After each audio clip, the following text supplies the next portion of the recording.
Tiba-tiba cium bau busuk, apakah tanda ada hantu? Kamu pasti pernah lagi sendirian di rumah, tiba-tiba nyium bau busuk yang aneh banget. Padahal nggak ada bangkai, nggak ada sampah, nggak ada sesuatu yang terbakar, tapi baunya terasa nyata. Dan karena sering dikaitin sama hal mistis, banyak orang langsung mikir, jangan-jangan ada hantu. Apalagi kalau baunya muncul tiba-tiba, terus hilang sendiri, makin bikin merinding.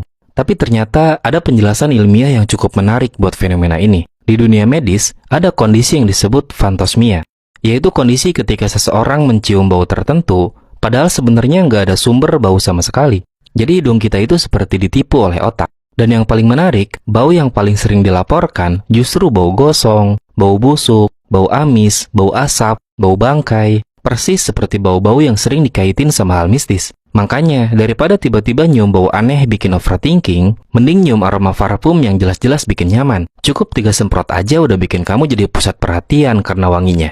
Oke, kita lanjut. Kenapa otak bisa nyiptain bau?